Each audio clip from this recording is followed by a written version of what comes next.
Indonesia Lawyers Club edisi malam ini kembali hadir dengan tema Ferdinand ditahan, benarkah ditumbalkan?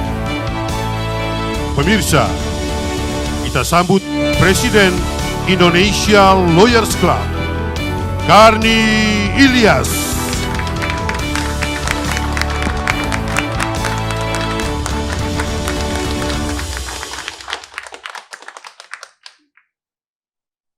Pemirsa, kita bertemu kembali di Indonesia Lawyers Club, sebuah talkshow atau acara diskusi paling populer di Republik ini. Malam ini kita akan membahas kasus saudara Ferdinand Hutahayan yang ditahan. Dengan judul Ferdinand ditahan, benarkah ditumbalkan? Biasanya dan sering Ferdinand hadir di sini selaku narasumber. Tapi malam ini kita justru mendiskusikan Ferdinand Hutahayan. Tanggal 4 yang lalu, 4 Januari, Ferdinand memposting di Twitternya sebuah kalimat yang cukup mengagetkan. Kalimatnya berbunyi, kasihan sekali Allahmu. Ternyata lemah, harus dibela.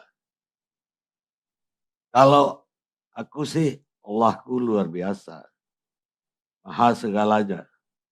Dialah pembelaku selalu, dan Allahku tak perlu dibela. Mendadak sontak kalimat ini mengejutkan banyak kalangan terutama dari Islam. Dan laporan pertama diterima polisi dari Ketua Umum KNPI, Aris Pratama pada 5 Januari.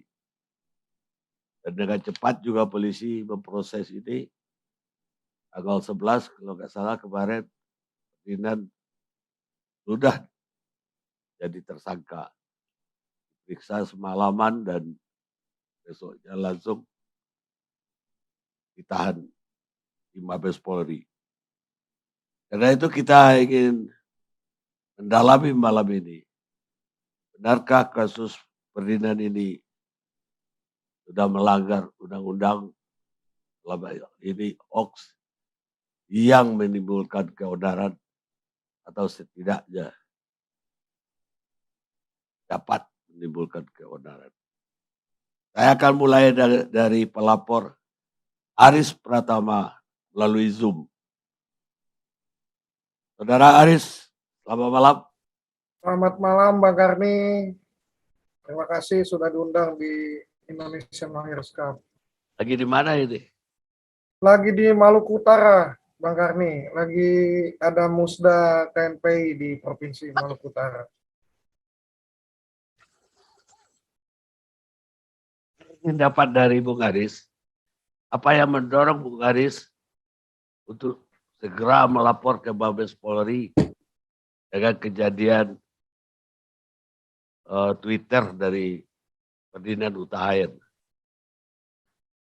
Ya, jadi begini Bang Karni. Itu kan chat Bung Ferdinand itu sekitar jam 10.54 yang kita tahu. Ya, saya sempat screenshot chatnya jam 10.54 tanggal 4 Januari 2022. Nah, chat yang diluncurkan itu mengalami kehebohan ternyata sampai tengah malam. Ya. Nah, pada saat di tengah malam itu kita DPP KNPI berdiskusi di grup WA bahwa ini harus kita kita laporkan ke pihak yang berwajib agar tidak menimbulkan gejolak sosial yang ada. Jadi pada jam 1 dini hari, setengah 2 itu, saya langsung memunculkan tweet untuk melaporkan Bung Ferdinand jam setengah 2 ya, hampir jam 14 waktu Indonesia Barat, tanggal 5 Januari. Lalu saya mendatangi Mabes Polri untuk melaporkan Bung Ferdinand. Karena isi chat Twitter dari Bung Ferdinand ini kami anggap dari teman-teman DPP KNP ini bisa membuat keonaran baru di masa pandemi yang belum selesai. Bahwa chat tentang perbandingan, ya, kita juga diskusi dengan tim hukum kita, di situ ada kalimat pembanding antara membandingkan Allahmu, ya, tulisan Allah itu, Allahmu dan Allahku, ya, itu sudah masuk di dalam undang-undang penistaan agama, juga undang-undang ITE itu sudah masuk, ya, karena itu sara, karena membandingkan Allah itu, tulisan Allah itu. Nah, di situ juga ada kalimat berita bohong yang kami anggap ini disebarluaskan oleh Bung Ferdinand Huta Hayan. Karena Bung Ferdinand di sana, kita kaji satu-satu, dia mengatakan kasihan sekali, Allahmu ternyata lemah harus dibela. Yang kita paham bahwa tidak ada Allah itu atau Tuhan itu, ya, karena Allah itu disebutkan hanya di 2 kitab suci, ya, Samawi, ada 4 sebetulnya, tapi 2 yang ada di Indonesia itu Injil dan Al-Quran, itu tidak ada yang lemahnya. Itu kabar bohong itu yang disebarkan oleh Bung Ferdinand. Akhirnya kita melaporkan Bung Ferdinand ke pihak kepolisian dengan membawa barang bukti dan saksi, ya. Kita membawa barang bukti dan saksi. Di situ akhirnya di laporan kita, Bung Ferdinand terkena pasal, ya, pasal 45, ayat 2 itu, habis itu junto pasal 28 ayat 2, setelah itu Undang-Undang ITE itu, habis itu pasal 14 ayat 1 dan 2 Undang-Undang KUHP. Gitu, Bung Karni. Ya, tapi kan kalau itu dianggap menghina agama Islam, Ferdinand sendiri ketika diperiksa polisi mengaku sudah mualaf. Jadi di sebetulnya tahun 2007. Jadi sebetulnya bukan kata, misalnya saya katakan menghina agama Islam, ya, atau agama Kristen, tapi dalam undang-undangnya ITE, ya, itu Bung Ferdinand sudah terkena karena dia membawa sara. Saat misalnya Bang Karni beragama Islam, saya beragama Islam, ya, kita saling menghina bahwa Allah Bang Karni itu saya katakan lemah, Allah saya kuat, itu sudah masuk deliknya, Bang Karni. Ya, sesama agama, baik Kristen dengan Kristen juga begitu. Itu tidak boleh, karena itu udah masuk sara itu.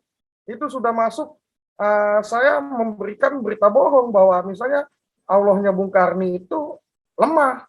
Itu masuk, jadi delik-deliknya, pasal-pasal yang kita tuduhkan kepada Bung Ferdinand, saya yakin itu sudah secara hukum kita teliti, kita diskusikan dengan tim hukum kita. Jadi menurut Bung Haris, Ferdinand ini menghina Allah yang mana? Allah agama yang mana? Ya, jadi kita tidak bilang spesifik dia menghina Allah Islam atau Allahnya misalnya dari agama Nasrani. Tapi saat kalimat perbandingan yang dipublikasi, ya tulisan Allah ini antara mu dan ku, bagi kita dia sudah membandingkan. Karena kita tahu bahwa Allah itu ya maha kuat, habis itu juga Allah itu ya satu. Andaikan misalnya dia berbicara dengan dirinya, dialog imajiner antara hati dan pikiran, yang dia katakan, kan tidak mungkin. Masa dikatakan di dalam ruang publik, ya, dia mengatakan bahwa Allahku dan Allahmu ini ada lemah dan kuat. Itu nggak masuk akal bagi kita. Jadi tidak boleh perbandingan, karena dialog imajiner yang dia lakukan pun pasti Allah dia tetap satu. Tidak mungkin ada dua Allah, karena mu dan ku itu pasti menandakan ada Allah itu lebih dari satu. Baik. Pak Aris, tanya berikutnya. Selama ini kan Bung Aris juga mengadukan yang lain-lain juga, tidak hanya Ferdinand. Dan banyak yang diadukan ke polisi. Tapi Ferdinand ini cepat sekali jadi tersangkanya. Dalam 7 hari sudah tersangka. Apa ini dia ditumbalkan menurut Bung Aris? Ya enggak lah Bang Karni. Kan kita bisa lihat ya bahwa kan kita pernah juga merasakan bagaimana itu kegaduhan yang muncul di Republik ini hanya karena sebuah surat di dalam Al-Qur'an yang ternyata itu menjadi sebuah kegaduhan yang luar biasa. Ini kan ada kalimat ALLH ini. Nah, ini bagi kami ini bisa lebih bahaya dibanding surat Al-Maidah, ya, apalagi kondisinya hari ini, kondisi negara ini persatuan dan kesatuannya sedang jadi pertanyaan bagi kita semua, ya. Kita menginginkan DPP KNPI bahwa sikap-sikap Pancasilais, ya, jiwa-jiwa Pancasilais, kebinekaan itu harus muncul di diri semua para penggiat media sosial, bahkan tokoh-tokoh nasional. Jangan juga penggiat media sosial ini atau tokoh-tokoh nasional ini malah bermain di areal masalah SARA. Ini bahaya Bang Karni. Ya, bahaya sekali bagi kami semua anak-anak muda. Baik, Bung Aris, saya mau pindah dulu ke Ketua Barisan Kesatria Nusantara, Pak Muhammad Rofi'i Muklis. Dan saya minta Bung Aris mendengarkan argumennya Pak Rofi'i. Baik, terima kasih. Assalamualaikum warahmatullahi wabarakatuh. Waalaikumsalam. Salam sejahtera untuk kita semua. Om Swastiastu, Om Namo Buddhaya, salam kebajikan.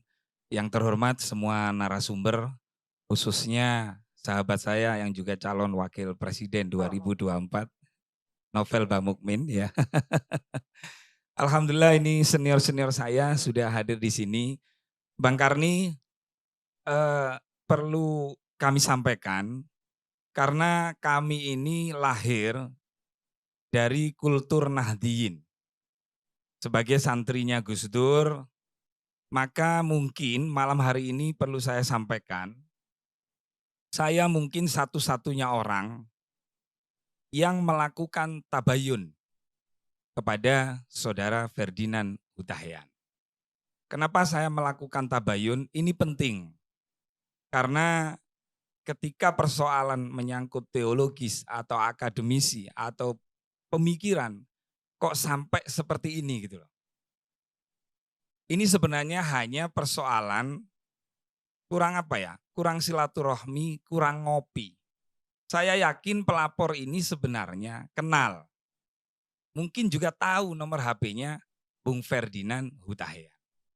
Masalahnya begini Bung Karni, yang mengerti tulisan, makna daripada tulisan yang dituangkan oleh Ferdinand Hutahian, itu ya Ferdinand sendiri. Maka kalau kita pakai kaidah agama, maka langkah tabayun adalah langkah terbaik sebelum ini semua diproses ke jalur hukum. Tapi karena ini sudah menjadi proses hukum, karena kita sebagai warga negara Indonesia, hidup di Indonesia, makan di Indonesia, maka apapun keputusan hari ini, termasuk ditetapkannya saudara Ferdinand sebagai tersangka, maka kita wajib mematuhi keputusan hukum ini. Nah, tinggal saudara Ferdinand nantinya untuk berjuang bagaimana meringankan atau bagaimana supaya tidak dianggap bersalah. Tetapi persoalan hukum nanti biar beliau-beliau ini yang sangat kompeten di bidangnya. Nah, saya alhamdulillah mungkin gara-gara niat tabayun itu akhirnya yang dulu di masa muda melihat tayangan ILC, batin saya itu kapan saya bisa nonton di studionya Bang Karni. Itu dulu Bang Karni, lawang saya ini cuman bakul rawon bidadari, bisa duduk sama beliau-beliau, sama profesor ini luar biasa. Mungkin karena barokahnya gara-gara tabayun tadi itu. Jadi Bung Ferdinand itu A1. Setelah kesaksian dari ibunya Lili Wahid, bahwa Bung Ferdinand itu seorang muslim, kemudian dia menunjukkan tentang foto-foto yang mana sebenarnya ini tidak boleh saya untuk menyampaikan itu. Jadi saya meyakini beliau seorang mu'alaf. Tetapi karena kita hidup itu kan tidak persoalan mu'alafnya saja di Indonesia ini. Jadi harus betul-betul menghargai semua agama. Saya tanya Bung Ferdinand, KTP jenengan ini masih beragama apa? Saya bilang gitu. Lalu Bung Ferdinand menjawab, saya masih beragama Kristen. Kenapa? Mu'alafnya itu kok tidak diumumkan padahal mulai 2017.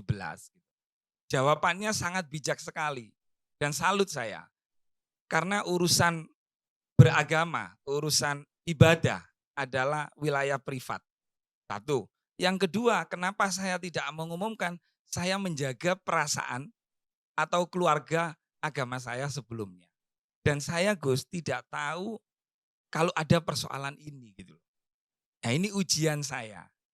Ya sudah Bung Ferdinand, terima kasih tabayunnya untuk masalah persoalan hukum. Saya berharap karena ini kita sebagai warga, iya Gus saya akan mematuhi. Dan Bang Ferdinand sudah menunjukkan sebagai seorang warga negara Indonesia yang baik dan kooperatif.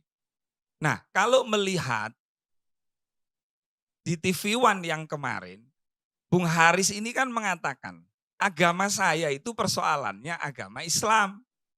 Bung Ferdinand ini agamanya beda dengan saya. Jadi saya tersinggung.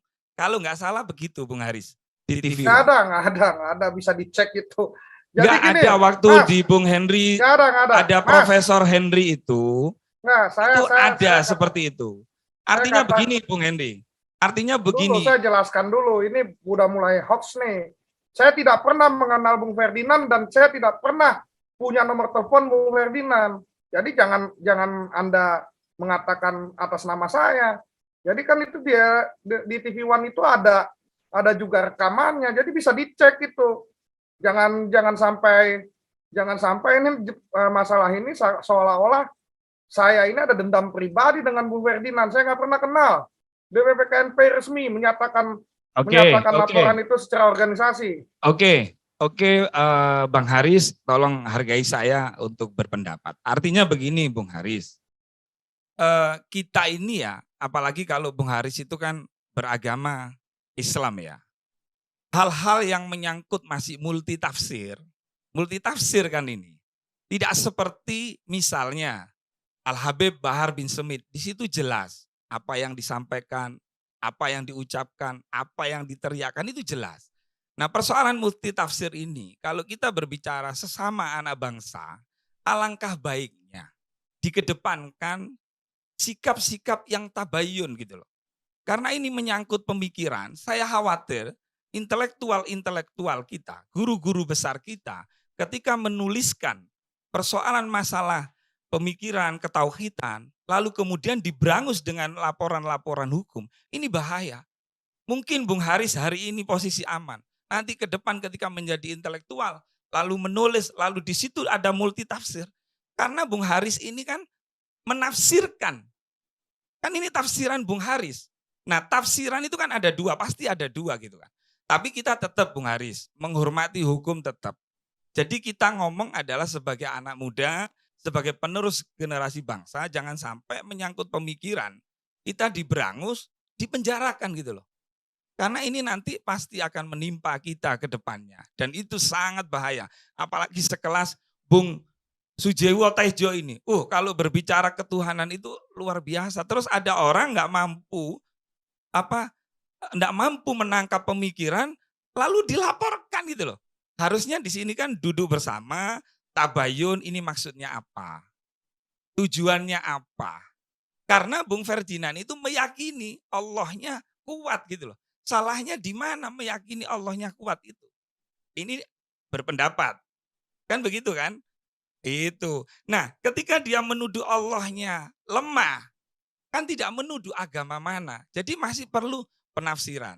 Tetapi tetap kita menghormati proses hukum yang sedang berjalan. Saya kira itu, Bung Karni. Terima kasih. Tapi ya ngomong-ngomong saya dengar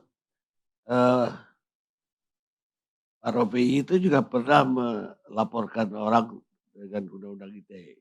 Iya, yaitu kece Bang Karni. Karena memang video-video YouTube-nya Bung Kece itu bukan multitafsir. Bukan masih perlu itu jelas masalahnya. Karena jelas itulah, apalagi posisinya kan polisi aja sampai mencari. Apalagi kita mau tabayun ya enggak bisa. Wong kita kadang-kadang ngetek aja kece itu kita enggak dapat balasan begitu. Selain kece, siapa lagi yang pernah dilaporkan? Selain kece, siapa ya? Kalau dulu itu Bung Haikal Hasan itu. Waktu itu Habib Husin yang melaporkan, kebetulan saya menjadi narasumber di TV One, waktu itu mimpi bertemu Rasulullah itu. Dan walaupun kita melaporkan Bang Karni, ini ciri khasnya santri NU, kami tidak menuntut sampai detik ini, sejauh mana proses hukumnya. Tidak demo berjilid-jilid gitu loh. Jadi kita sebagai pelapor cukup menyiapkan 2 alat bukti. Jadi kalau kita bernegara, hukum jangan diintervensi gitu loh. Nah, pertanyaan saya apa Bung Rofi itu tabayun dulu nggak kepada Ustadz Haikal? Ustadz Haikal. Ustadz Haikal kami WA-an. Bahkan Ustadz Haikal waktu itu WA-an sama saya minta klarifikasi. Terus kemudian ya udahlah Ustadz Haikal kita jumpa pers bersama. Tapi sebelum jumpa pers bersama untuk jenengan minta maaf, jenengan telepon sama namanya Habib Zain bin Hasan Baharun, Pondok Pesantren Dalwa. Waktu itu melalui Habib Zainal Abidin. Yang kedua, jenengan minta maaf sama Yai Abdullah Kahfabi. Nah, nanti kita duduk bersama seperti itu. Tapi tetap dilaporkan ke polisi. Nah, itu setelah laporan itu kan begini Bang Karni. Masalah pelaporan itu kan sebenarnya bisa restoratif justice. Jadi proses hukum itu kan ada 3. Ada selesai di pengadilan, ada restoratif justice, ada SP3. Nah, Bang Haris ketika sudah mendapatkan, misalnya tuh Bung Ferdinand minta maaf. Kan minta maaf kan Bung Ferdinand. Nomor 2, Bung Ferdinand kemudian menyampaikan bahwa dirinya mu'alaf. Saksinya banyak, pernikahan di Aliyafi. Nah, tinggal apakah Mas Haris Pratama ini menjalankan Islam, menjalankan agama sesungguhnya. Karena yang namanya ukhuwah Islamiyah, kan itu harus betul-betul diwujudkan.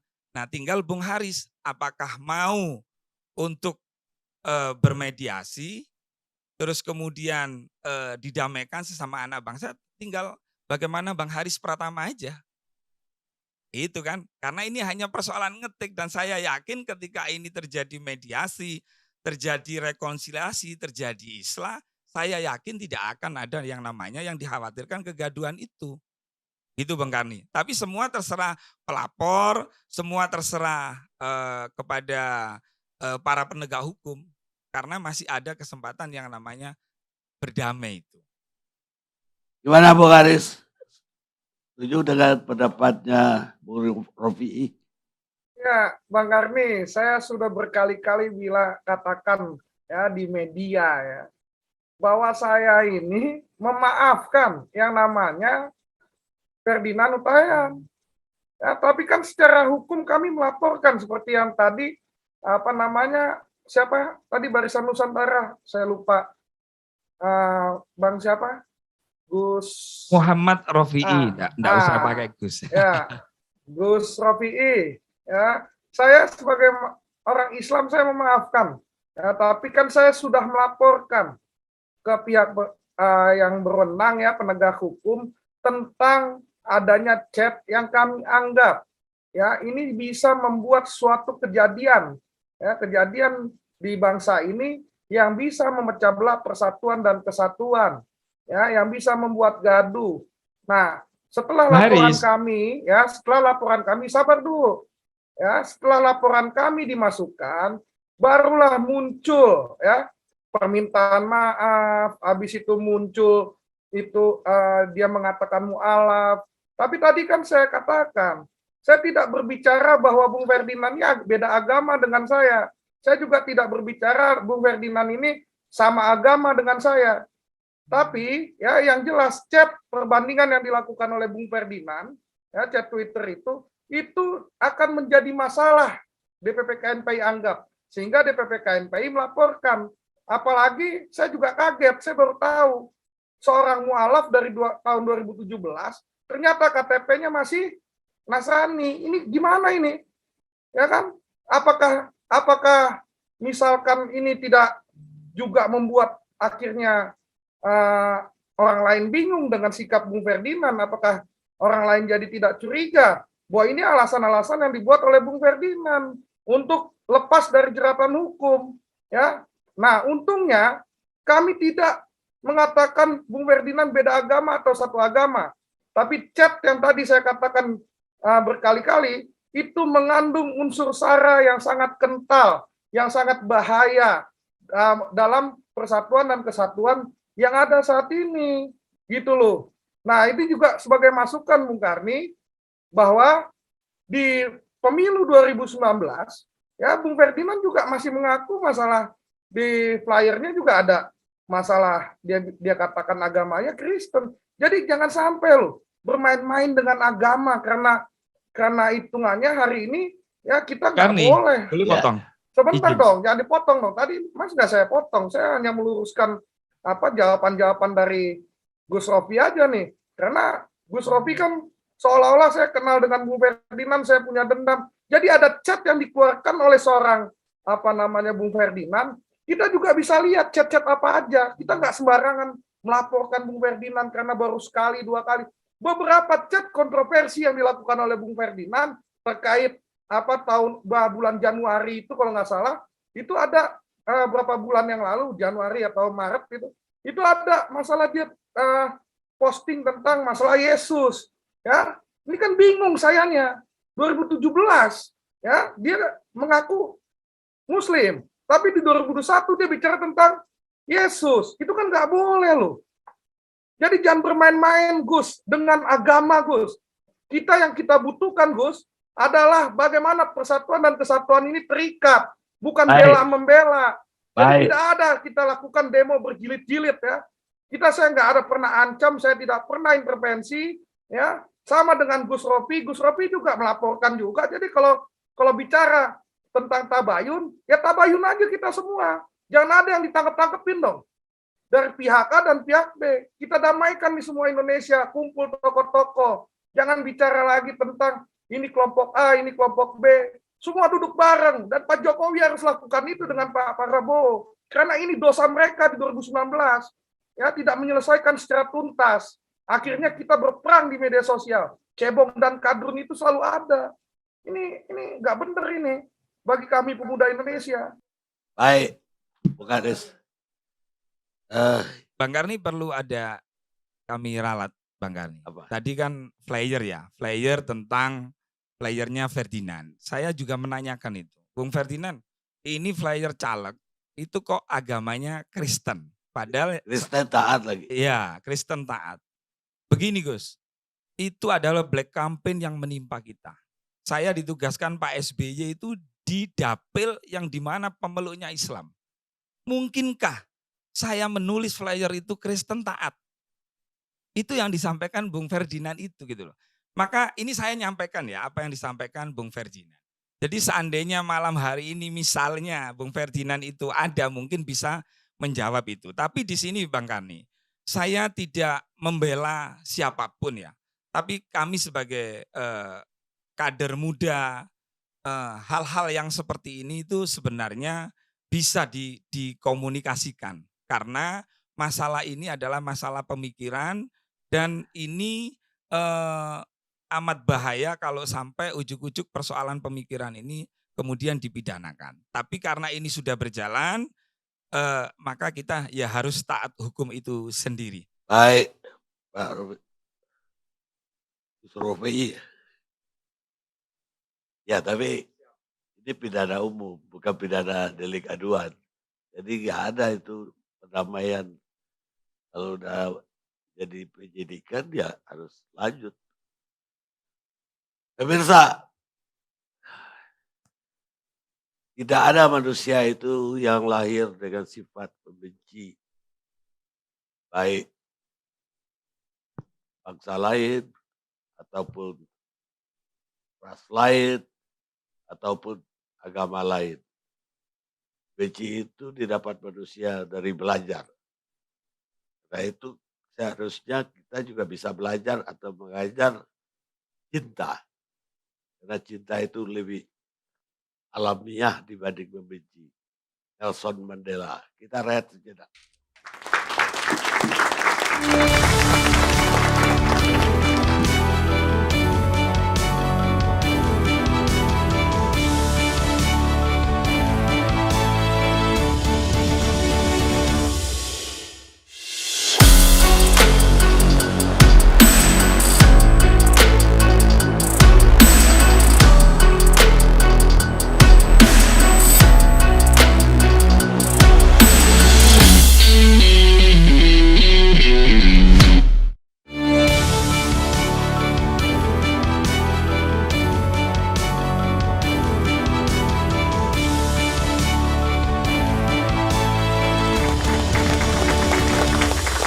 Pemirsa, kita lanjutkan diskusi kita. Sekarang giliran pakar komunikasi politik, Effendi Ghazali. Siap. Assalamualaikum warahmatullahi wabarakatuh. Waalaikumsalam. Datuk Karnilias dan para pemirsa yang tercinta. Di sini saya malam ini gembira sekali terutama karena setelah melihat kehadiran Gabriel kembali. Itu udah begitu dia membuka acara dan dengan suaranya itu. Yang khas itu. Iya betul. Jadi kalau saya melihat Uda Kapitra itu, saya melihat PDI Perjuangan. Kalau saya melihat Gabriel itu, saya melihat ILC Perjuangan. Ini lama-lama kalau ada yang mendengar ini, Prof. Henry karena tampil juga di media sosial dilaporkan. Menyebabkan pertentangan antara pencinta ILC dan ILC Perjuangan. Begitu ya.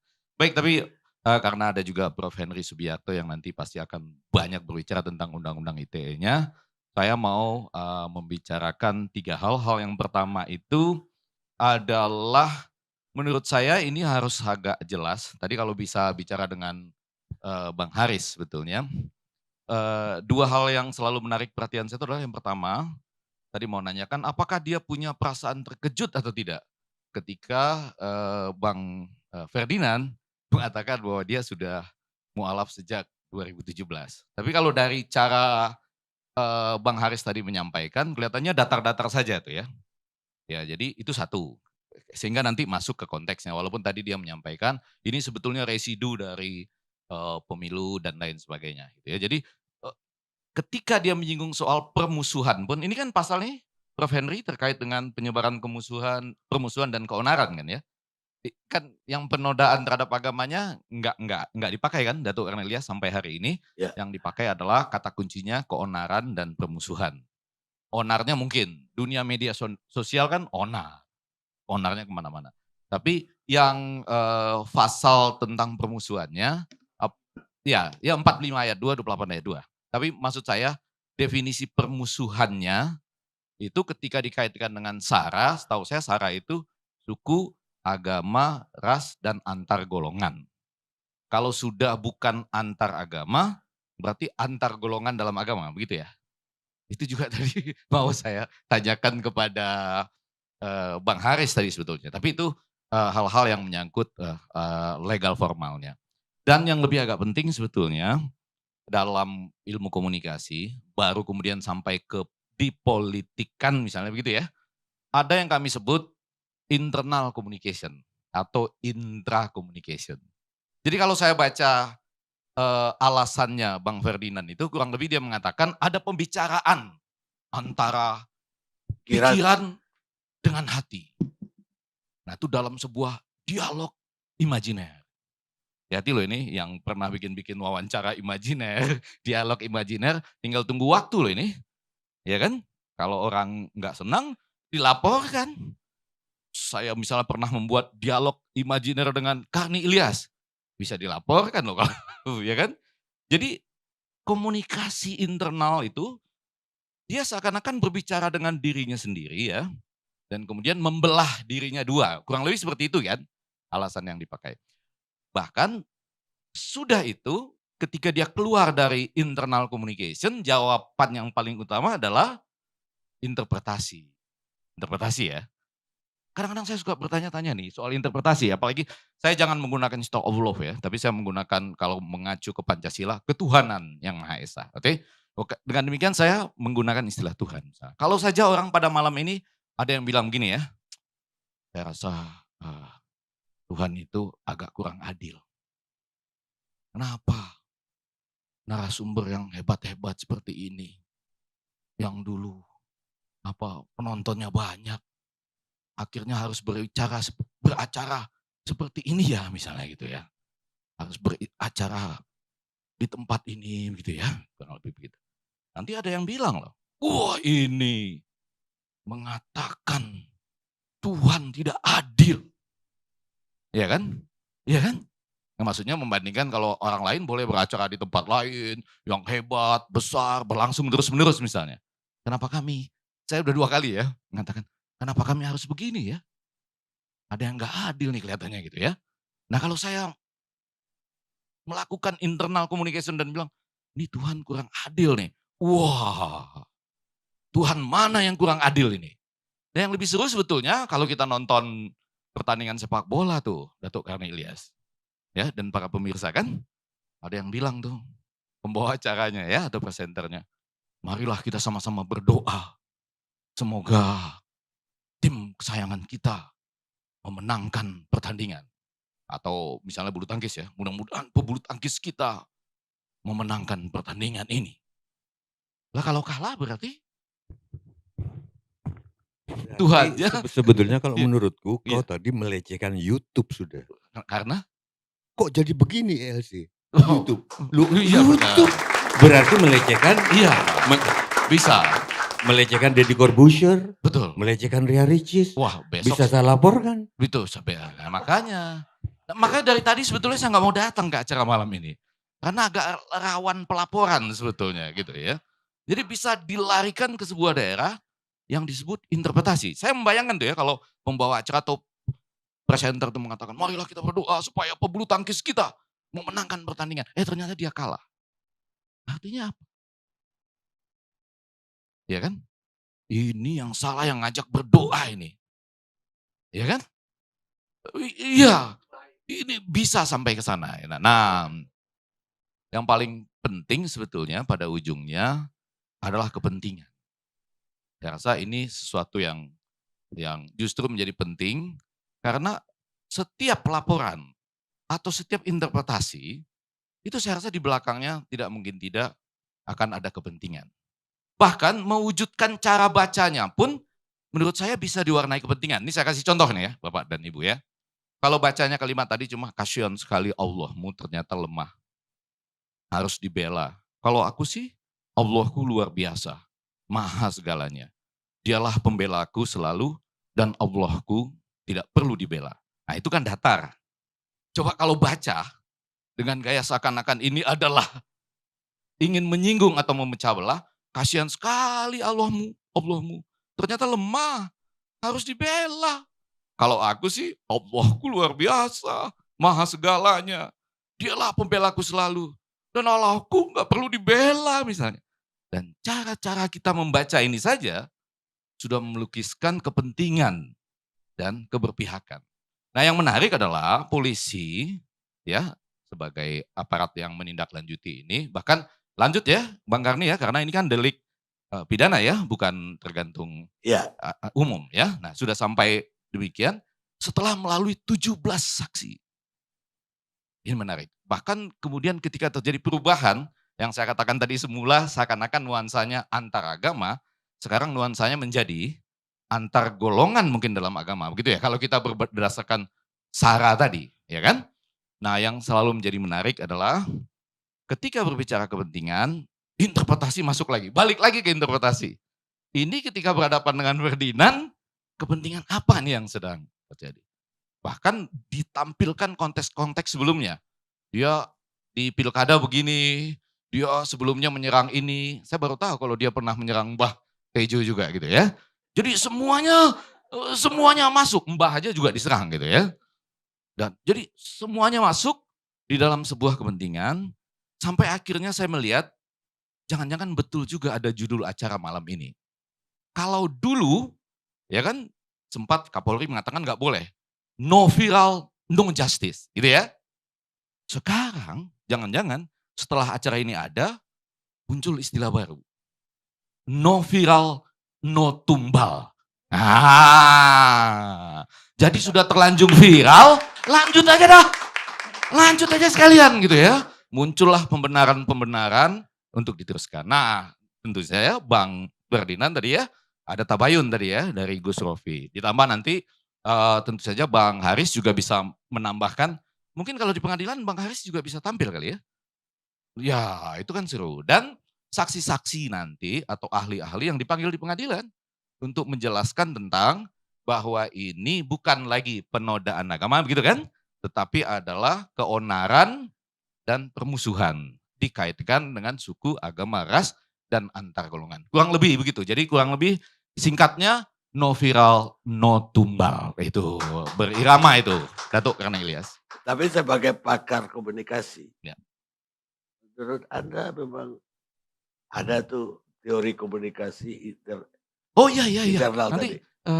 Prof. Henry Subiakto pasti mengatakan kita hampir tiap hari berbicara juga dengan diri kita sendiri kan. Ya tapi antara hati dan pikiran.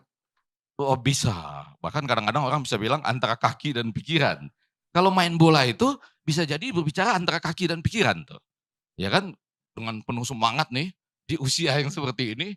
Wah, saya bisa mengejar ke sana dan bisa mencetak gol. Kaki bilang tunggu dulu.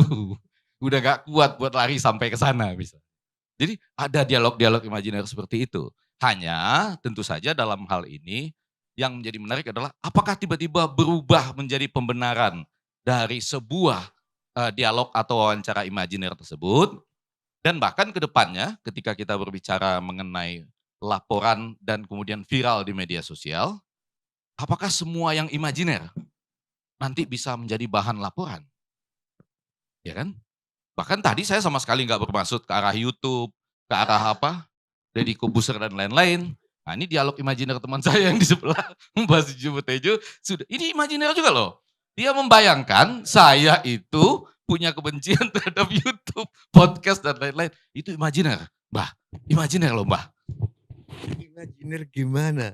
Dulu sih seperti itu, terus Iya. jadi begini kan jelas YouTube. Iya. Gimana mau imajiner? Iya, tapi Gimana saya kan sama bahagianya malam ini. Gitu Datuk Karna Ilyas. Jadi ada internal communication, intra communication yang selalu kita lakukan hampir setiap hari sebetulnya. Bahkan sebelum tidur pun bisa kita lakukan. Ya ada benarnya. Termasuk soal tafsir yang ada kata-kata di interpretasi tadi. Interpretasi. Cara membaca juga. Sebuah interpretasi ataupun makna. Cara membaca tadi Datuk. Kalau dibaca lurus-lurus saja, hampir nggak ada akibat apa-apa. Tapi kalau kasihan sekali Allahmu, ternyata lemah, harus dibela. Kalau aku sih Allahku luar biasa, maha segalanya. Dialah pembelaku selalu. Dan Allahku nggak perlu dibela misalnya. Ini bisa mancing masalah nih. Tapi kalau cuma dibaca dengan ya tenang diam, rasanya orang bisa berpikir nggak apa-apa ya dia berdialog dengan dirinya sendiri. Kurang lebih begitu, Datuk Karna Ilyas. Ya itu yang saya maksudkan. Semua makna dan arti itu kita tahu tergantung dari interpretasi. Kata Mary Ann Evans atau George Eliot, novelis Inggris. Saya ingin dengar suara Profesor Henry Subiakto. Teorinya benar nggak? Assalamualaikum warahmatullahi wabarakatuh. Bang Karni, semua narasumber yang saya hormati, serta para penonton di rumah. Saya biasanya itu sering nggak setuju sama Egy, si Effendi Ghazali. Kali ini saya setuju sama dia.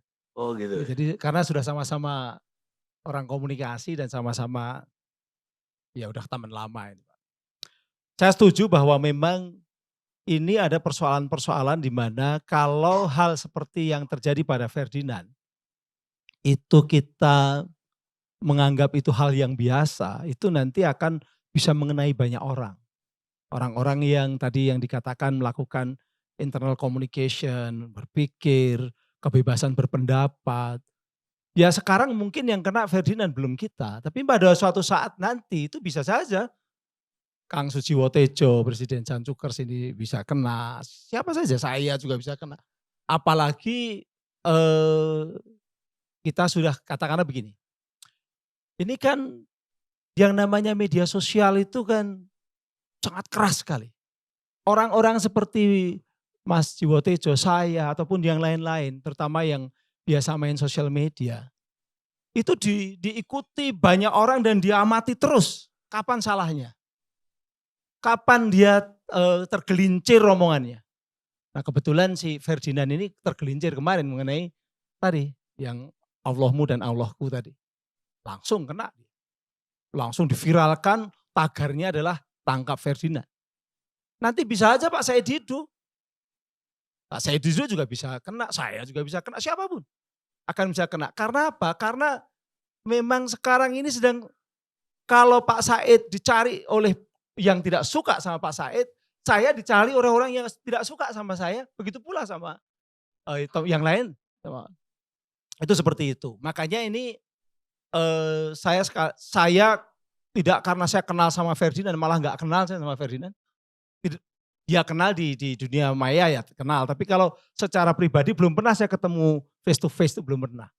Tapi ini adalah persoalan kita bersama, bahwa dunia Indonesia yang sudah demokrasi dan bebas, nanti bisa kalau seperti sekarang bahwa ada orang berpendapat atau berimajinasi lalu kemudian itu dihukum dengan pasal-pasal yang sebenarnya tidak seperti itu. Maknanya itu tidak seperti itu. Ini kan dia ditahan. Ditahan itu ada dua kemungkinan. Kalau nggak kena pasal 28 ayat 2, karena yang harus kalau ditahan kan di atas 5 tahun. 28 ayat 2, ya tadi yang disebutkan oleh Effendi Ghazali, yaitu pasal 14 atau 15 Undang-Undang nomor 1 tahun 46. Itu pun yang paling pas adalah kalau ditahan itu berarti 14 ayat 1.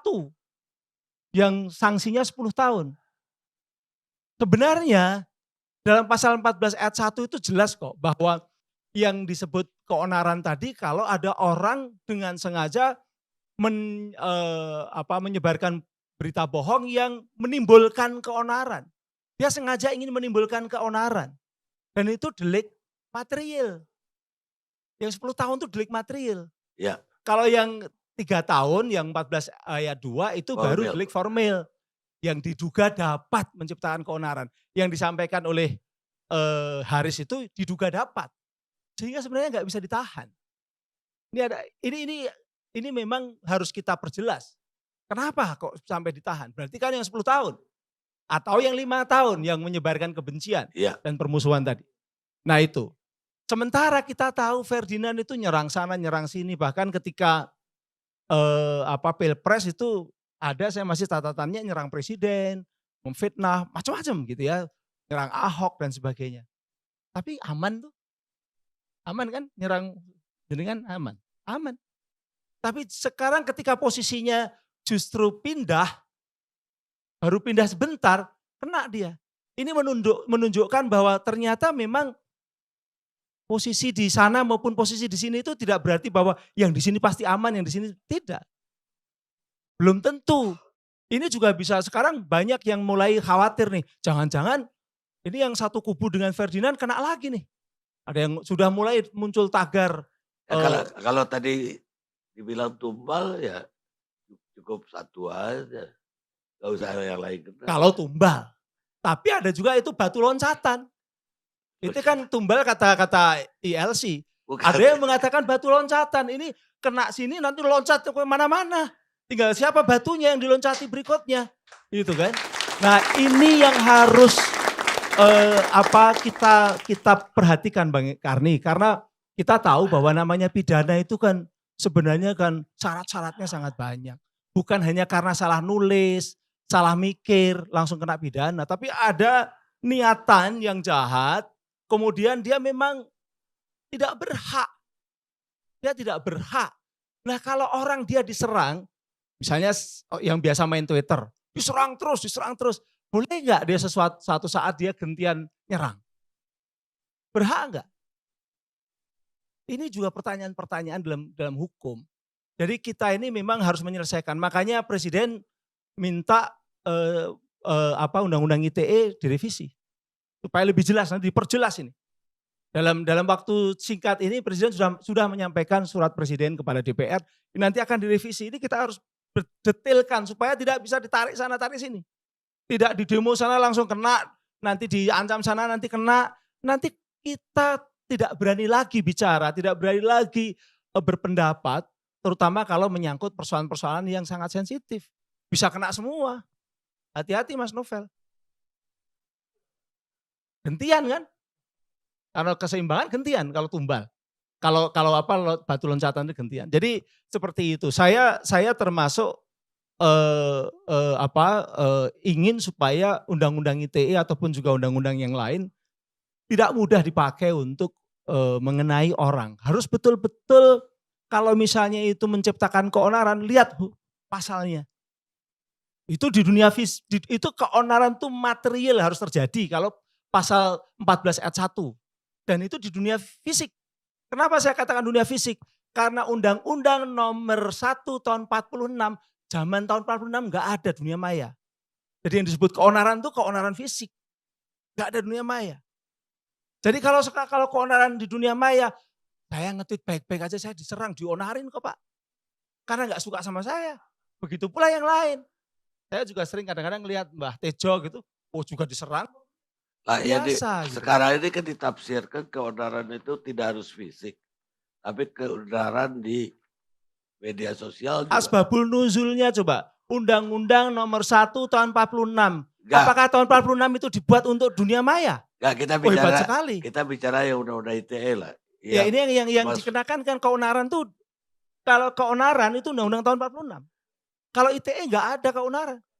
Hoax yang Hoax itu permusuhan. 46. Ya, permusuhan. Kalau ITE itu baru yang memunculkan kebencian dan permusuhan Iya, karena atas dasar suku, agama, ras, antar golongan. Ya. Ini masyarakat maupun juga yang lapor atau yang lain-lain termasuk Bang Egy campur aduk antara pasal 1 dengan yang lain. Dicampur. Yang ITE dicampur dengan Undang-Undang nomor 1 tahun 46. Karena masyarakat memang nggak paham. Tapi ketidakpahaman itu mereka ingin menghukum. Ya nanti akhirnya yang kena hukum ya kita-kita semua. Tinggal nunggu waktu aja. Ini yang perlu kita clearkan. Karena hukum pidana itu sebenarnya harus jelas. Terima kasih Bang Arni. sekarang saya harus pilih nih.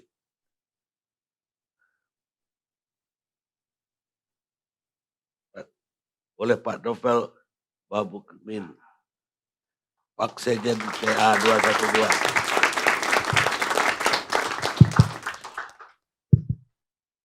Assalamualaikum warahmatullahi wabarakatuh. Yang terhormat para narasumber sekaligus orang tua kita nih, pejuang kita ILC Perjuangan yang perlu harus diperjuangkan. Berbicara judul apa yang tadi disampaikan ini sangat menarik dan ini justru yang ramai di masyarakat. Ramai di masyarakat, kok Ferdinand, kok Ferdinand, kok Ferdinand. Memang betul Ferdinand ini menyerang. Baik ini saya terus terang teman lama sama Ferdinand. Dari awal-awal 2016 di Rumah Rakyat kita orasi bersama. Kemudian juga deklarasi salah satu partai kita orasi bersama. Kemudian juga satu tim di tim advokasi Prabowo Sandi. Begitu juga seringlah kita ketemu. Cuman saya nggak ngerti setelah pindah kubu resmi atau enggak nih, kan saya nggak tahu nih. Mungkin kalau secara resmi mungkin sebagai buzzer istana atau influencer mungkin nggak begini nasibnya begitu. Ini masalahnya udah diterima apa belum nih kerjaannya nih. Dia mencari simpati untuk bisa dapat posisi. Sampai saat ini kesian. Gaduh sono sini nyari posisi kayak nggak dapat posisi, sementara di kubu rezim ini semuanya dapat posisi gitu. Yang saya laporin enak. Yang saya laporin sebagai penista agama jadi komisaris. Jadi gubernur. Begitu juga jadi komisaris. Ini kan luar biasa. Tadi seperti disampaikan oleh Bapak Effendi Ghazali tentang ketuhanan. Ini sudah harga mati. Indonesia ini berdasarkan ketuhanan yang Maha Esa. Ini sakral. Sakral yang harus kita jaga. Ini nilai-nilai persatuan kita disatukan di sini di ketuhanan yang Maha Esa. Artinya sudah harga mati. Nggak boleh orang Indonesia, rakyat Indonesia menyinggung, membuat onar berdasarkan nilai-nilai agama, apalagi menistakan agama. Nah, di mana mulai keonaran? Ini dimulai keonaran dan kegaduhan. Orang yang membuat gaduh onar itu yang menyimpang daripada konstitusi. Yang menyimpang daripada konstitusi, yang menyimpang daripada persatuan, yang menyimpang dari agama dibela. Karena saya pelapor pertama Ahok. Kenapa kita demo berjilid-jilid? Karena memang sulit rasanya kita untuk menegakkan keadilan di tangan kekuasaan. Dan itu sudah berada di mana-mana pun. Sehingga saat ini rezim ini kegaduhan demi kegaduhan, orang menjadi tertarik. Karena nggak ada jerat hukum yang jelas. Ahok cuma di penjara 2 tahun. Saya nggak tahu apa ada itu CCTV-nya 24 jam selama menjalani masa tahanan. Apa ada di dalam penjara seperti itu? Ini menjadi pertanyaan kita. Nah, kenapa Ferdinand ini tercemplung? Karena nggak ada jerat yang membuat hukum ini menjadi cerah. Dulu di zaman Soekarno sudah ada undang-undang penistaan agama tahun nomor 1 PNPS 1965. Begitu juga ada undang-undang pasal 156 AKUHP. Menjerat itu semua. Ketika zaman Soekarno nggak ada pernah kegaduhan tentang isu-isu untuk agama dinistakan. Nggak ada. Di zaman Soeharto ada Arswendo. Cuman satu Arswendo, nggak ada Arswendo yang lain. Begitu juga di zaman SBY ada Lia Eden, kemudian juga ada Abdus Salam, begitu yang dinamakan juga Ahmad Musaidek. Nggak pernah ada lagi. Tapi setelah Ahok ini didukung, dibiayain, luar biasa. Susah kita jerat hukum, baru di demo berjilid-jilid, baru di demo berjuta-juta, baru bisa tegakin. Karena efek jerah yang nggak ada, akhirnya kecanduan. Yang lain ikut-ikutan, sampai seorang jenderal ikut-ikutan ngomong yang bukan konteksnya dengan masalah agama, yang membuat kegaduhan berkali-kali. Sampai ustadz pun terjerumus. Lihat, Gus Muafik itu terjerumus dalam hal dilaporkan terhadap undang-undang penistaan agama. Begitu juga dilaporkan dengan kegaduhan. Begitu juga Sukmawati sudah sekali dilaporkan. Karena nggak ada jerat hukum yang jelas, dia ulang lagi. Kenapa? Merasa ketagihan. Berbicara dengan sara, menyinggung agama, banyak yang ketagihan. Ahok dijerat hukum begitu luar biasa, jadi dapat posisi. Immanuel Ebenezer dilaporkan, jadi dapat posisi komisaris.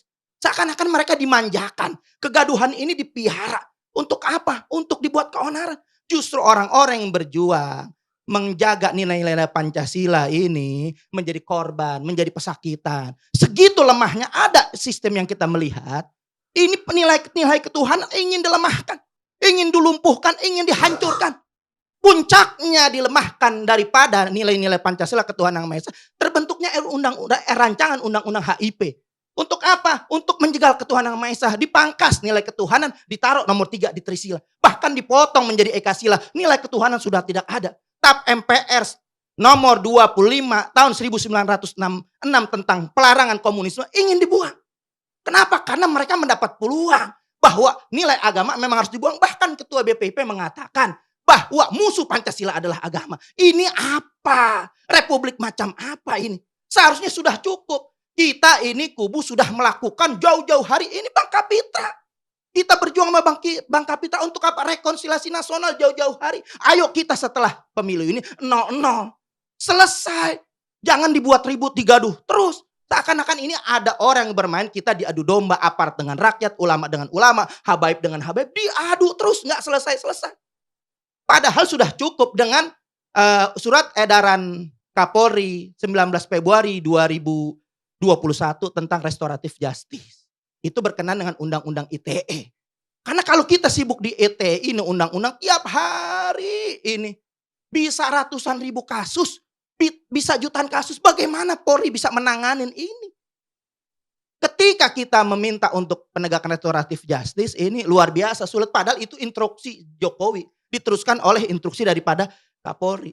Yang pelapornya harus langsung. Ini kan terjadi sampai saat ini kegaduhan demi kegaduhan. Karena memang ada ketidakadilan. Saya pelapor berapa yang saya laporkan susah untuk diproses. Semuanya akhirnya mereka ini kecanduan demi kecanduan, justru mereka tambah ketagihan.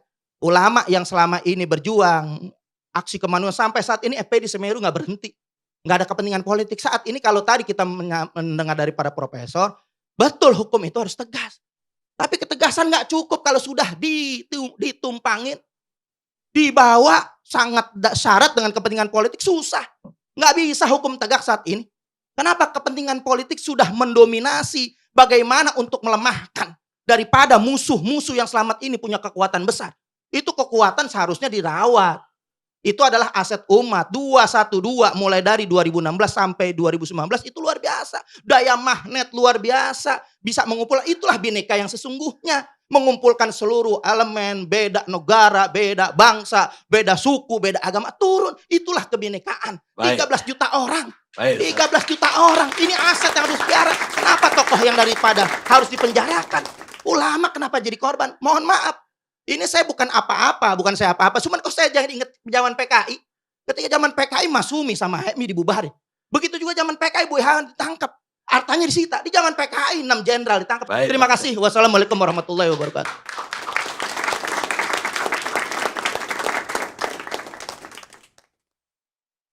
Saya diutus bukan untuk melaknat orang, tapi membawa kepada kebaikan dan rahmat.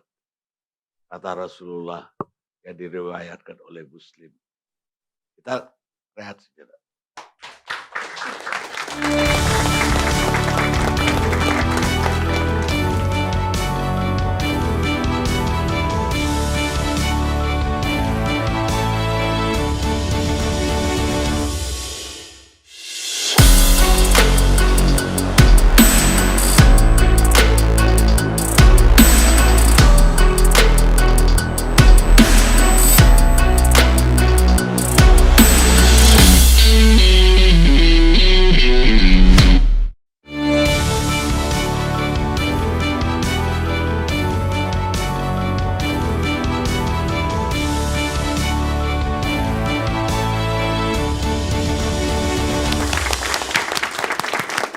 Pemirsa, kita sampai di ujung acara. Sekarang giliran Ketua Umum Tim Advokasi Pembela Agama, Kapita Ampera. Ada dua hal yang menjadi Oh, ya. tumbal hari ini. Kita tumbal dari ketidakmampuan PLC tampil di TV. Dan kita juga tumbal dari residu pilpres yang tidak pernah tuntas. Kalau pakai bahasa Mbah Rejo, ternyata di Republik ini kita tidak boleh menari di warung di mana kita minum. Bagian kita kehilangan kecerdasan dalam memakai media sosial sebagai messenger maupun sebagai media informasi. Ini terjadi kritis terhadap hati dan budi, terhadap pikiran, akal budi. Maka orang berlomba-lomba menginformasikan sesuatu yang absurd. Yang kita sebut hoax, yang belum diverifikasi kebenaran. Atau orang mengeluarkan kebencian, kedengkian, amarah yang mungkin tidak mampu dia salurkan di alam nyata, maka disalurkan di alam maya. Tetapi mereka lupa ada risiko di balik semua ciutan dan chat-chat dan sebagainya itu. Disitulah kita terjerembab kepada banality of feel, kedangkalan berpikir sebagai manusia. Seharusnya sampah elektronik ini tidak terus-menerus terpelihara jika negara ini mampu dan bijak melakukan moratorium terhadap itu. Tetapi dalam alasan demokrasi, maka semua orang diberikan jalan untuk menuju terali besi. Inilah realitas kita hari ini. Yang kedua adalah bahwa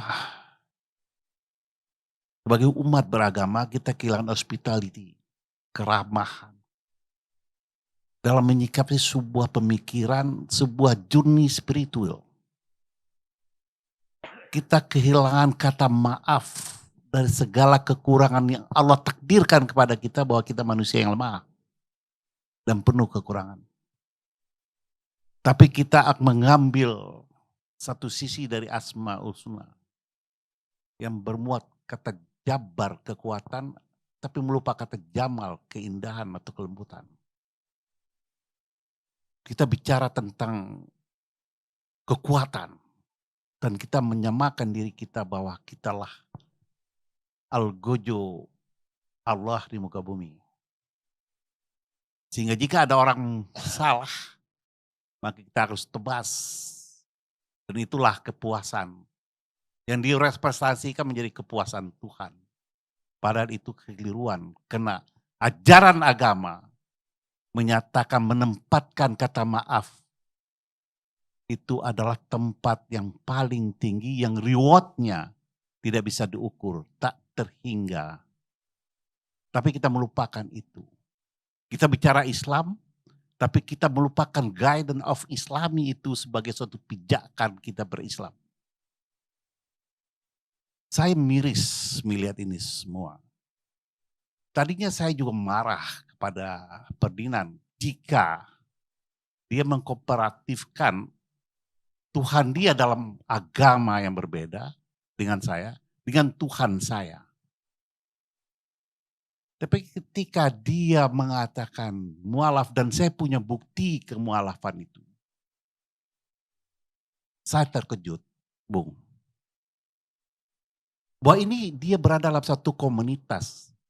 Kalau dia bicara Allah dan saya bicara Allah, pasti Allah yang sama. Cuman dia mungkin lupa mana yang subjek, mana yang objek. Dia mungkin saja menyerang subjek yang mengatasnamakan Allah dalam pembelaan, melakukan kriminalitas atau melakukan deviasi atas nama Allah.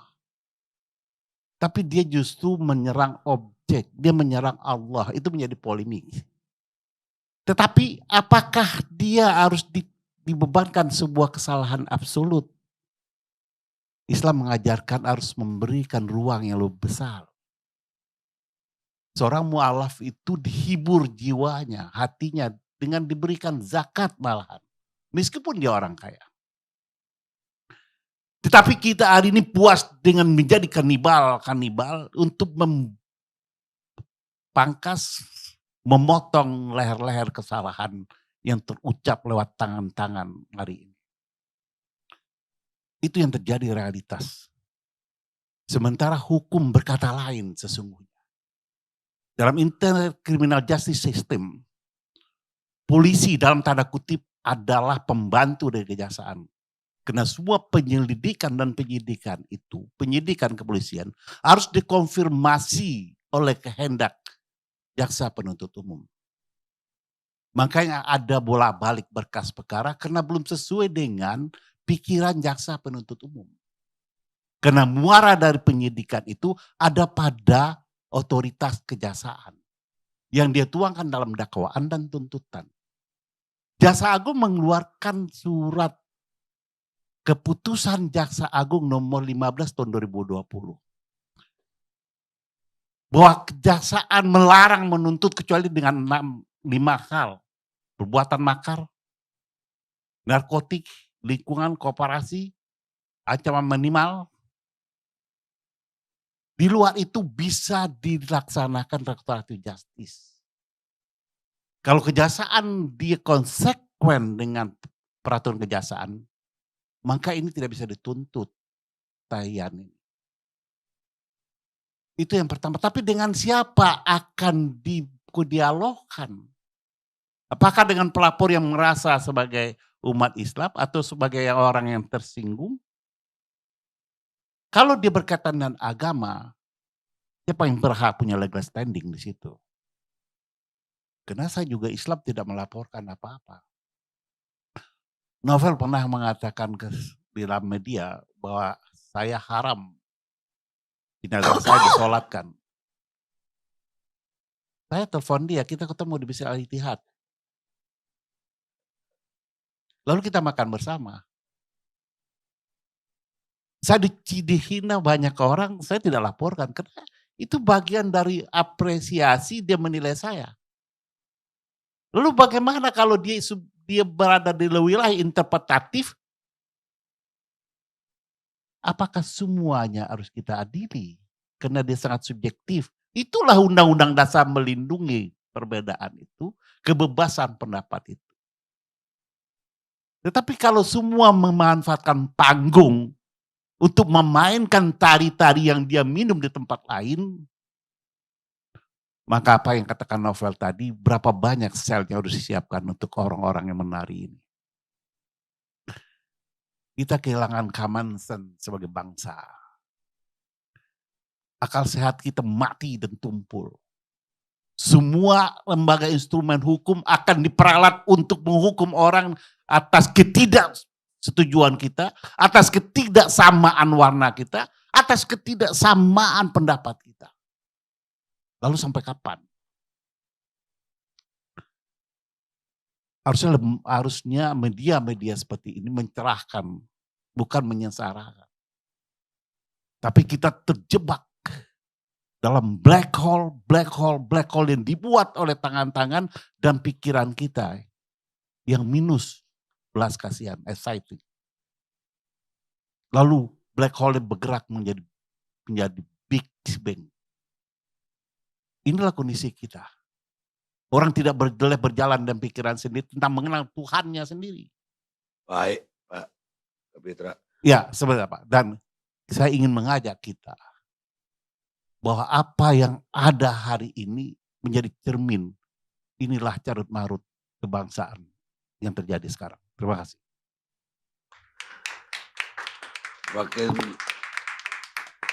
Semakin jadi negarawan Pak Kapitra.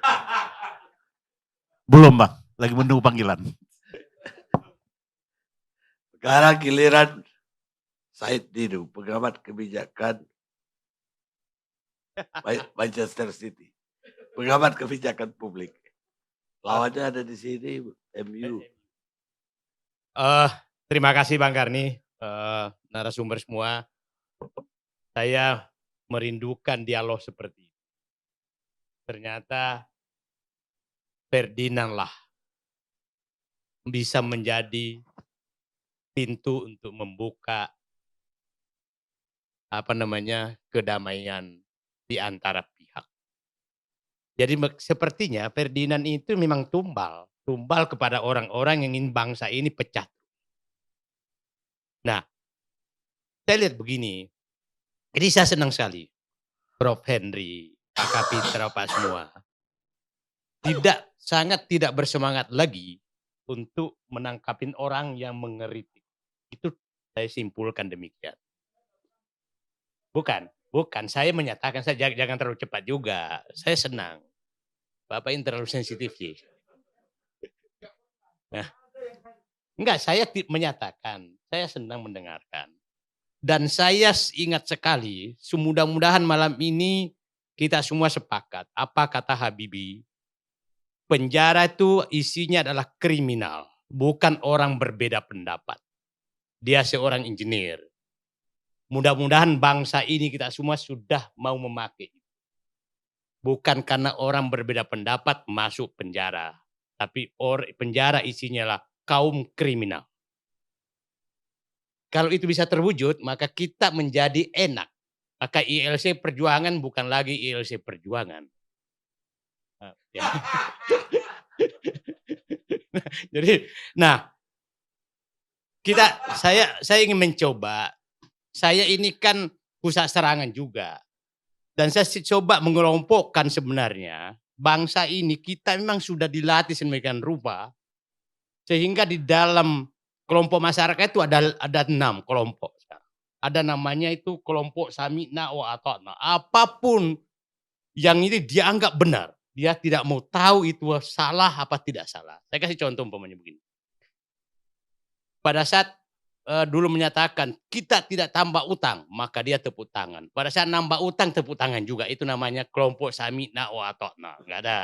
Walaupun berbeda tepuk tangan juga. Kelompok kedua adalah kelompok pemaki. Apapun dimaki, kerjanya cuma memaki. Itu di YouTube saya tuh kerjanya memaki. Saya kasih data lurus-lurus saja. Dasar lu pecatan, sakit hati. Itu kelompok pemaki. Itu kelompoknya ada kelompok pemaki itu. Istilahnya kelompok pemaki. Nah, saya tidak ini. Sepertinya saya kenal Pak Ferdinand. Saya kenal. Dan saya sering terkaget-kaget waktu saya masih sama-sama ini orang ini apapun dimaki nih. Kalau nggak ada dimaki, dinding pun mungkin yang dimaki gitu. Nah. Saya udah mikir nih satu saat ini kena nih. Karena memang ya kita lihat pada saat di SBY dimaki ke sana, pada saat di Prabowo dimaki Jokowi, pada saat ini dimaki semua gitu. Jadi ini kelompok itu. Nah, ini ada kelompok yang seperti itu. Dan kelompok pemaki ini ya tadi ada yang dapat posisi, ada yang nggak dapat gitu kan. Nah, kelompok ketiga adalah memang ada kelompok perjuangan ideologi. Ini sayup-sayup gitu ya, itu kan. Ini biasa. Itu kalau ada ideologi muncul juga balasannya. Tapi saya amati, oh ada ini kelompok ideologis. Ada kelompok Islamfobia. Ada. Jadi ada pokoknya jadi muncul belum tentu bukan Islam, tapi memang Islamfobia gitu. Ada kelompok itu. Nah, ada yang ini adalah kelompok pelapor. Kerjanya ngelapor. Kerjanya ngelapor, itu ada hobinya tuh ngelapor aja. Nah, mudah-mudahan pertemuan malam ini udah berarti melapor itu. Ini kelompok pelapor, bukan pelakor Pak, pelapor. Dan yang keenam adalah ada yang kelompok kritis ilmiah. Ini ada, jadi kalau saya sampaikan data apa sekali dikritis secara ilmiah, itu senang kita. Tapi ini kira-kira sekarang mungkin hanya 2-5% yang kelompok ini. Saya berharap setelah ini semua, maka kelompok kritis ilmiah ini meningkat menjadi minimal 90%. Kelompok pemaki minus. Kelompok pelapor hilanglah 0 gitu. Itu tapi ini masih imbang-imbang 6 kelompok ini. Nah, saya merenungi ini bahwa sebenarnya ini saat ini kita sebenarnya menduai badai dari angin yang ditanam tahun 2012. Tahun 2012 ini kan kita kenal tuh ada namanya dulu kelompok apa tuh? Kelompok yang pakai IT waktu pemilihan gubernur DKI. Nah, Jasmed. Nah, itu dipolakan sebetulnya dan itu diangkat seakan-akan berhasil gitu kan. Nah, memang di situ kerjanya adalah mempromosikan macam-macam. Nah, berhasil berlanjut sampai sekarang. Nah, saya senang bahwa Prof. Hendy sudah mendorong undang-undang ITE. Karena undang-undang ITE ini sebenarnya itu pasal karet dan selalu dikaitkan dengan Perpu nomor 1 1946. Nah, jadi kalau tadi menyatakan bahwa Pak Ferdinand ini kan bukan delik aduan. Ini delik pidana umum. Jadi tanpa pelapor pun bisa ditangkap. Contohnya kalau tafsirannya bahwa memberikan kegaduhan. Contoh Syahganda Renggolan, Jumung Hidayat itu ditangkap subuh-subuh hanya karena Twitternya tentang Undang-Undang Ciptaker. Nah, orangnya sudah dihukum, padahal tidak ada keonaran terjadi. Ya kan, nah seperti Pak Prof. Henry katakan tadi, ini kan fisik. Tidak ada keonaran yang dituduhkan bahwa dia meng-tweet itu menyebabkan keonaran. Tidak ada. Tapi sudah dihukum.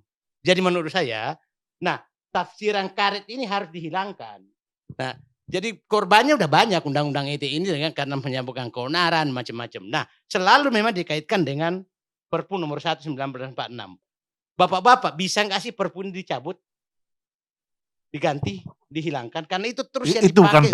bukan Perpu itu undang-undang ya, Undang-Undang nomor 146 bukan Perpu. Ya udah, Undang-Undang nomor 146. Itu kan undang-undang sudah menurut saya masa sih nggak ada yang berani mencabut itu karena itu benar jerat kemana-mana gitu loh. Nah, Karena itu memang digunakan. Anda bicara di DPR itu, Ya, bukan di sini. oke. Ini Maksud kita saya kita nggak punya kewenangan untuk nyabut di sini. Itu Ya. juga punya relevansi karena kalau itu dihilangkan berarti orang boleh membuat hoax, kabar bohong untuk benar-benar menciptakan keonaran, mendorong orang untuk demo, mendorong orang untuk melakukan kekerasan-kekerasan di lapangan hanya dengan hoax tentang berita-berita bohong. enggak tadi. Enggak, saya ingin Nah, jelaskan. Itu undang-undang kaitannya dengan 160 pengasutan. enggak, bukan. Tapi itu delik material betul. Tadi, Jadi iya, harus iya, iya. langsung Delik- terjadi delik akibat. Tadi Prof. Henry, mohon diputar ulang kalau salah, dia mengkritik loh Undang-Undang nomor 146. Tapi sekarang setelah saya ngomong, dia puji lagi. Bukan Inilah, mengkritik, ini saya asal berbeda gitu loh. Ini salah, Anda salah Bukan. memahami bahwa gini loh, kalau kena ditahan itu berarti dia kena pasal 14 ayat 1. 14 ayat 1 itu memang 10 tahun, makanya bisa ditahan. Tapi di situ deliknya delik material, jadi harus betul-betul terjadi. Tapi kalau orang kemudian dia dihukum, dia bisa 3 tahun, bisa 2 tahun, Ya. itu delik formil. Oke. Itu delik formil, bisa hanya oke. dapat saja bisa. Saya jelaskan. Syahganda Nenggolan kasusnya sama. Oke, ditahan juga. Oke. Ya kan, Pak? Dan sudah dihukum, tuntutannya 6 tahun karena pakai Undang-Undang nomor 146. Tidak ada bukti fisik bahwa terjadi keonaran. Ada demo kan waktu itu? Tidak onar enggak? Loh demo Fisik. itu Loh, ini justru sini, ini pengertian. Nah, ini pengertian onar itu. Inilah bukti memihaknya. Bukan. Nah, Anda ini nggak paham yang namanya onar. Demo bukanlah Kalau keonaran. onar di dunia media sosial itu tidak masuk. Tapi kalau dunia fisik sampai ada orang kemudian demo, Loh, kemudian ada memang orang- demo keonaran. Undang-undang apa menyatakan demo keonaran? Nah, ini Bapak Profesor, Kemudian tolong itu, baca. demo itu undang-undang. Anda lihat nggak undang-undang. waktu demo ada yang Onar dibakar Onar itu nggak? akibat Ada dibakar nggak? penembakan Ada- Nah, itu onar nggak? Saya ini korban 160. Bapak Itu delik Bapak material. undang-undang, Bapak Profesor, tapi Bapak menyatakan demo adalah onar. Demo Bukan itulah demonya hak. Ini salah ini. Lah, Ini kelirunya begini. Nah, bukan Anda demo semua itu nganggap semua onar, keliru. tapi demo ketika menentang cipta apakah kerja. gara-gara melanggar nggak? apakah gara-gara ininya Syahganda? Loh itu Bukan, nah itu Anda begini, langsung menyimpulkan. begini. Bukan. Nah, itulah. Jadi begini, di era digital itu orang yang bisa mempengaruhi cara berpikir kemudian dia meresap, kemudian dia yakin betul bahwa ini memang ada kekuatan misalnya begitu. Saksinya dipanggil. Apakah gara-gara demo ini Anda demo? Enggak, dia membantah. Nah, jadi ya, Nah, itu pengadilan. Nanti dia- nanti dia- Anda harusnya udah pengadilan udah di selesai. pengadilan Udah jadi selesai saksi ahli di pengadilannya. pengadilan. Enggak, Udah saya selesai minta pengadilan. kesimpulannya. Nah, Pak jadi saya Teguh. begini. Pengadilan udah membuktikan begitu. Jadi begini, saya senang konsistenlah dengan pendapat, baik terhadap orang yang berseberangan dengan kita atau teman kita. Itu baru manusia namanya. Kalau Anda berbeda, pada saat teman kena, maka Anda berbeda pendapat. Dengan yang sebelah, itu namanya bukan manusia. Itu adalah kepentingan, bukan jiwanya. Itu yang saya butuh di negeri ini. Dan saya berharapkan semakin banyak orang seperti itu, apalagi bergelar profesor. Anda salah memahami. Iya. Persoalannya itu. Jadi menyimpulkannya juga jadi Enggak, salah. Anda juga tadi menyimpulkannya salah, seakan-akan demo itu onar. Enggak. Demo Loh, onar. itu jelas-jelas Anda bilang Demonya demo ada onar. keonaran, ada yang terbakar, ada orang ngelempar-ngelempar batu, itu keonaran. Itu Udah gilirannya Sujiwo Tejo. Jangan membuat keonaran.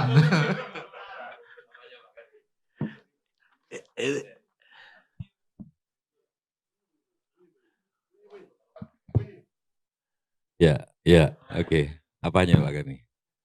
Ya, sebagai penutup, Ya, kalau dari segi judul saya tertarik tumbal tuh sudah jarang dipakai. Bung Effendi aja tadi kaget apa, tuh soalnya jarang dipakai, ini mengingatkan lagi ada kosakata tumbal. Nah, di bahasa Indonesia maupun bahasa Jawa itu segala sesuatu yang magis sakral tuh biasanya tumbal. Kalau bicaranya itu berkhasiat itu tuah, berkhasiat positif. Kalau berkhasiat negatif itu tulah. Yang paling bersejarah di dalam geologi itu batu. Orang Jawa juga watu, Tuhan, hantu. Ada tu. Jangan-jangan yang jadi presiden 2024 nanti yang ada tuhnya. Tapi saya lagi mikir-mikir siapa ya? Erick Thohir bukan Tuhir kan? Apa Tukul? Soalnya Prabowo Subianto bukan Subianto. Itu aja sih. Ya. Terus, iya kan? Terus siapa ya tuh ya? Sandiaga Uno nggak ada tuhnya itu. Salatudin. Oke. Bicara sama diri sendiri, saya termasuk yang pernah diserang kalau nggak salah Pak Karni beberapa kali ketika saya dan saya memutuskan tuh nggak nyerang balik karena saya tahu kita berteman. Tapi kok bisa kayak gitu? Cuman saya termasuk sekarang yang kalau bisa dimaafkan, maafkan. Agar pelaporan-pelaporan soal agama ini selesai dan kita dewasa soal beragama. Beragama di Indonesia akan kekanak-kanakan terus kalau ngeritik agama lain dilaporin. Justru keimanan kita akan makin dalam kalau dihina kita tetap tersenyum. Karena bagi saya Mas Novel, iman itu sama dengan cinta. Kalau cintanya Mas Novel ke seseorang bertambah karena saya puji atau berkurang karena saya hina, itu bukan cinta, itu kalkulasi. Gitu. Cinta akan tumbuh bersama kalau misalnya Pak Karni jatuh cinta sama siapa lah, si Cinta Laura atau siapa gitu loh. Ini katakanlah Bu Karni jangan ini pemisalan, Laura juga sorry. Terus enggak Cinta Laura lah atau Ebi Salma atau apa pokoknya sebut. Wah Pak Karni bagus jatuh cinta sama Ebi Salma terus dia makin cinta, itu bukan cinta, itu kalkulasi. Tergantung omongannya Tejo. Atau kenapa sama Cinta Laura? Omongannya sok kebarat-baratan, ini sok edukatif. Sorry Cinta ini pemisalan. Terus Pak Karni nggak ngapelin lagi. Itu bukan cinta. Tapi kalau misalkan pengalaman bersama Cinta Laura ketika ILC di band di TV, kemudian dipindah terus waktu itu Cinta Laura air matanya keluar. Ini pengalaman eksistensial itu yang menumbuhkan dia makin cinta pada Tuhan. Tiba-tiba ada saya tidak punya uang. Saya sering mengalami nggak punya uang. Tiba-tiba ada uang itu pengalaman eksistensial saya dengan Tuhan. Bukan karena Mas Said Didu mengatakan Tuhan saya peceret atau Tuhan saya tikus. Nggak ngaruh buat aku. Nah, lapor-melapor ini kalau dibiarkan akan membuat orang Indonesia imannya itu jadi kalkulasi, bukan cinta. Saya Pak Karni, mau Tuhan saya dibela lagi, Tuhanmu setan, aku ketawa. Karena Tuhanku, aku tahu Tuhanku. Nggak ngaruh, aku tetap cinta. Karena banyak sekali peristiwa sakral yang aku alami. Tiba-tiba waktu dalang, tiba-tiba gedebok yang gedebok pisang itu Mas Novel percaya atau enggak, tiba-tiba sekeras pohon pinang. Ini pasti ada yang bikin dalang-dalang setempat atau siapalah gitu loh. Aku bacain Al-Fatihah atau apa, cek masuk. Itu pengalaman eksistensial, enggak ngaruh. Gitu loh. Nah, lapor-melapor bisa enggak sih pasal penodaan itu ditiadakan? Karena justru imannya Pak Kapita akan makin kuat kalau saya tiap hari menghina Tuhannya Pak Kapita, Tuhannya Bakul Rawan ini. Tapi dia tetap, wah dia imannya, itu imannya orang Indonesia betul-betul religius. Imannya nggak tergantung omongan orang. Waktu di pembelaan Ferdinand, ada kelompok mereka juga yang mengatakan bahwa apa bedanya? Kelompok mereka lah katakanlah, rakyat kandung lah. Kan di Indonesia ini ada rakyat tiri sama rakyat kandung. Nah rakyat kandung ada yang posting, apa bedanya ocehan Ferdinand sama Gus Dur? Gus Dur bukunya Tuhan tak perlu dibela, diposting. Dalam hati saya bukan cuma Gus Dur, jauh hari sejak diwayang sudah dikatakan Tuhan gak perlu dibela. Loh gimana Tuhan gak perlu dibela? Wong ibu kita disakiti, dihina orang kita ngebela, guru kita dibela. Guru itu makhluk. Orang tua itu makhluk. Tuhan itu kholik. Kalau kita ngebela Tuhan, kamu tuh siapa? Berkali-kali aku ngomong ini. Ya tapi kan ada ayatnya, ada Tuhan harus dibela. Sorry kalau saya salah. Mungkin yang dimaksud pembelaan di situ adalah menegakkan kebenaran. Saya bersyukur dikasih Tuhan kesempatan untuk bisa nyanyi, Mas Novel, Pak Kapita. Saya bernyanyi adalah cara saya menyembah Tuhan. Kalau saya dilarang menyanyi, saya didintek sama polisi, di stop, saya akan nego, Pak saya mau menyanyi. Karena inilah caraku mensyukuri karunia Tuhan. Kalau nggak boleh perang, nggak boleh darah urusannya. Itu membela Tuhan, bukan karena terus Tuhanku dikata-katain terus. Aku mau bersedekah, dilarang sama Effendi Ghazali. Dengan kata-kata, dengan pantun-pantunnya, sedekah itu dalam komunikasi, apa. Ya oke, Prof. Effendi, gini lu. Ini biasa masa mau sedekah aja nggak boleh. Saya akan nego, kalau nggak nego, darah. Itu caraku membela Tuhan. Bukan karena Effendi ngata-ngatain Tuhanku, terus aku malah berdoa, Tuhan kau maha kuasa, jangan dia dilaknat. Terus gini loh Pak, di wayang ya tak, namanya Wahyu Makutarama. Ini seluruh dalang pasti tahu ini, karena ini pelantikan seorang dalang harus membawakan lakon Wahyu Makutarama yang melakonkan seorang, dalam tanda kutip, seorang Tuhan yang bersosok manusia ringkih. Tibalah murid namanya Hanuman. Sahadatnya adalah aku berserah diri kepadamu. Seperti sahadat. Tiba-tiba ada perampok menyerang. Guru itu ditangkap sama Hanuman. Hanuman menari-nari di depan Resi Kesawasiti jelmaan Tuhan itu. Ini guru sudah aku tangkap. Hanuman, sahadatmu tadi apa? Aku berserah diri padamu. Ngapain kamu melindungi aku? Disangka aku nggak bisa nangkep itu. Pergi kamu. Itu loh mestinya keimanan itu. Berdialog dengan diri sendiri, apanya yang kaget, apa yang salah dengan Ferdinand. Kalau dia berdialog dengan diri sendiri. Tejo ada berlapis-lapis Tejo, Pak Hendri Subiakto ada berlapis-lapis, itu teman saya renang Mbak.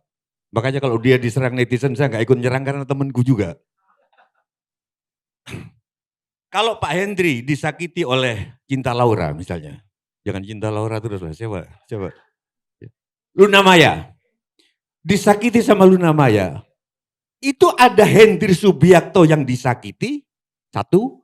Ada Hendri Subiakto yang tahu bahwa dia disakiti, tapi nggak ikut merasakan sakitnya. Itu orang Jawa.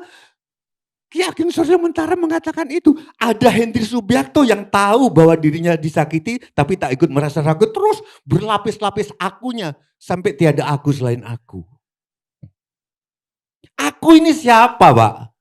Ayo. Sujiwo Tejo itu bukan aku, itu namaku. Ini seperti topi, ini bukan aku, ini topiku. Rohku ini bukan aku, ini rohku. Aku ini siapa ya? Aku semesta. Makanya di dalam tradisi kita, sembahan yang paling manunggal, yang paling bagus adalah menyembah diri sendiri. Bukan berarti menyembah aku. Diri sendiri semesta. Tidak ada bagi Sujiwo Tejo itu Tuhannya siapa, Tuhannya siapa. Tuhannya satu. Tapi aku orang matematik Pak. 5 tahun aku dididik matematik. Saya konsisten berpikir, kalau sudah ada pengandaian itu sudah bukan Tuhan. Tuhan itu satu, pengandaian karena bahasa kita terbatas. Begitu kita bayangkan satu numerik, itu sudah bukan Tuhan karena sudah bisa dibayangkan. Terima kasih Pak. Oh ya, sorry, boleh tambah dikit? Boleh tambah dikit? Boleh. Soal tabayun saya menggaris bawahi Pak. Saya terima kasih nonton Karni Elias Club. Karena saya jadi tahu Bahar Smith. Nggak seperti yang kita duga seperti saya nonton di ILC. Dia NKRI harga mati juga. Dan dia ngomong, loh ditanya sama Pak Karni, kenapa aku harus nyerang-nyerang? Itu kan yang direkam. Saya tahu diri Bang Karni. Kalau saya ngomong di khitanan, saya ngomong di nikahan, apa saya nyerang Jokowi? Tapi yang disebarkan yang nyerang-nyerang Jokowi aja. Jangan-jangan suasana kita seperti ini, makanya saya setuju Pak Said Didu. Ferdinand ini kalau bisa, aku nggak ngerti hukum. Katanya nggak bisa saling damai karena umum. Gak bisa SP3 itu gak bisa. Bisa tuh demi kepentingan umum bisa. Ya udah SP3 lah demi kepentingan Tejo lah gitu lah. Iya, thank you, makasih. Demi kepentingan semesta. Loh, saya Mas ikut acara MH Ainun Najib. Ada seorang saksi penjara yang pernah dipenjara bareng Habib Rizik. Dia cerita Pak, dia umum.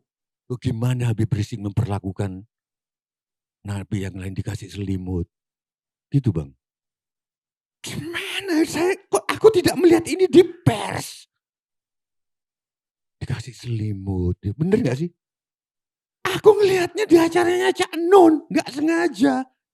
Gimana itu Pak Karni, TV One kok gak bisa memberitakan itu? Ya, makasih. Ya, akses untuk ke situ kita agak punya. Jadi kalau khotbah sufi seperti tadi itu.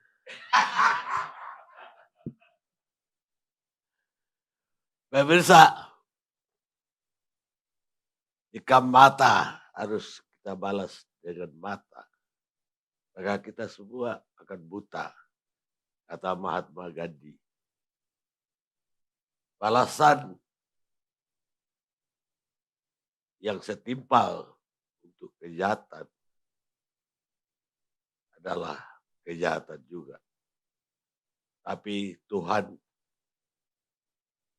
Allah lebih menyukai orang-orang yang memaafkan dan berbuat baik. Surat Asy-Syura ayat 40. Kita ketemu ILC yang akan datang.